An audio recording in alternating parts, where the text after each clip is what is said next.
Right, I'm inside. I'm inside in a garage. And on top of that, it was 70 degrees today outside. Really nice. It was only supposed to hit 48. It hit 71, I believe, was when I saw it. So I'm inside, which is a little strange. I'm celebrating a momentous occasion. In the car, it has to do with the car behind you.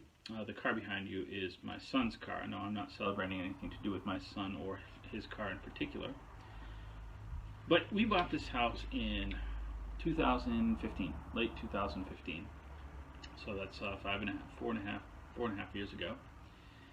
And it just happens to be that this is approximately, I'm counting a few, probably a little bit wrong, but this is the seventh time, I think, that I've been able to park a car in the garage.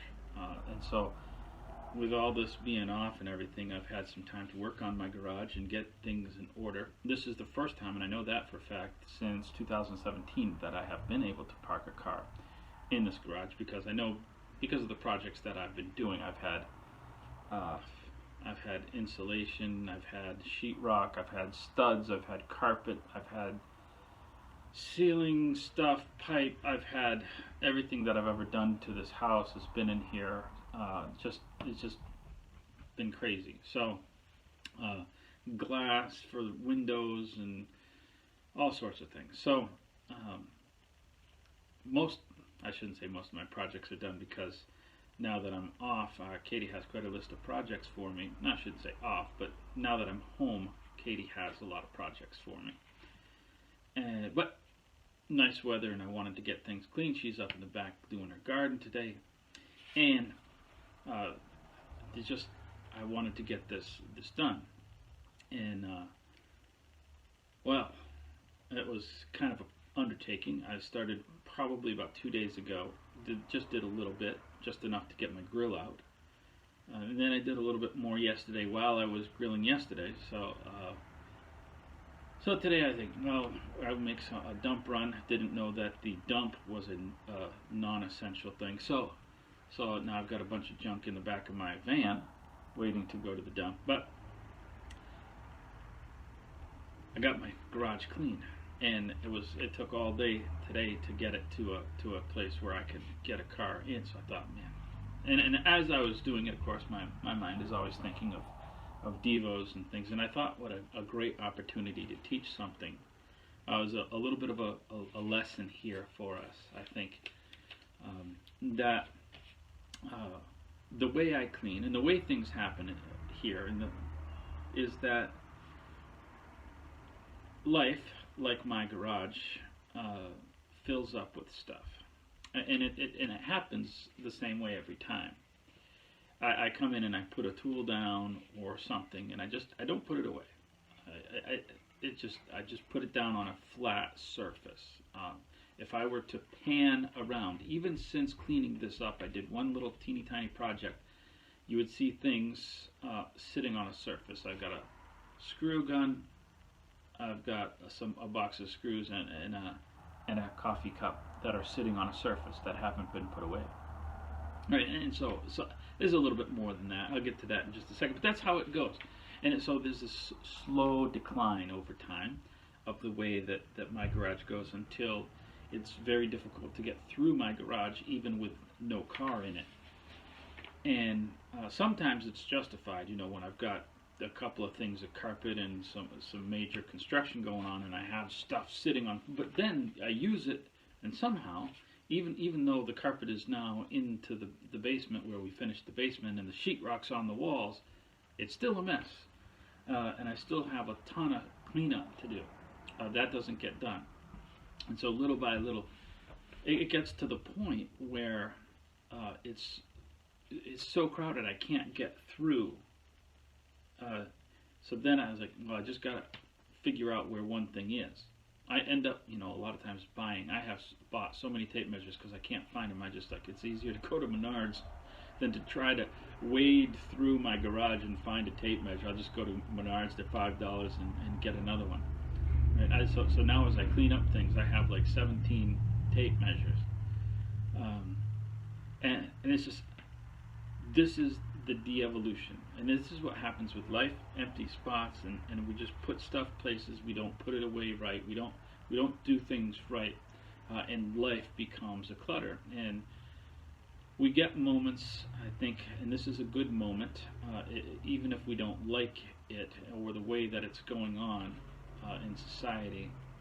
It is a moment to declutter some of our life, and to try to figure out how to put things back in order. My garage is it gets so bad that we have to do something in the house, something else. Katie needs something done. This needs to be fixed. Oh, yeah. And I come up with a reason why not to do it, because doing it involves going to my garage. And it's now a point at which it's unsafe to walk through the garage. So I say, well, I'll get to it, or I'm busy, and I've got stuff that I'm doing with the church and all sorts of things, and I can always justify it like that, right? Well, now I'm home. I can't really justify it like that. And so I've got to do this. So that's partially why, not because of her, but because there's things that I want to be able to do, and I'm here, and I'm kind of bored, from time to time, not all the time, but in those moments where I get bored, I really don't have anything to do, so I go clean the garage. But it is what happens in life. We get so cluttered that we just don't want to deal with things. So things come up in our lives, and we would rather find a way to ignore it or pretend the problem doesn't exist. It might be a communication between people. It can be all sorts of things. And, our relationships evolve over time. And there's this little thing that someone said and this little thing that someone did. And things build up. And to sort that out and we just rather ignore it and go on, and these things lie under the surface, and at some point in time we're going to have to deal with it. It can be anything like that. The relationships are just one example. And what's funny is that a lot of times it's like my garage. I've 97% dealt with my garage. Now I've got a car in here, and if I backed it out, you would see how amazing this garage. I mean, for a junkie, this is not really a pristine garage by any stretch of imagination, but you would at least be impressed with them. But in reality, it's only about 96, 97% dealt with, because I've got a couple of buckets. I got that flat surface right over here that accumulated some stuff, catch-alls. I've got a couple of buckets of tools that need to be organized and put away still into the right buckets and hung up on my little rack back there. So there's a couple of things like that. And I want to just draw real fast a couple of Bible illustrations here, make some connections. Jesus told a story in Matthew chapter 12. He says, and he related this. He says, when you clean up your spot, you clean up your life.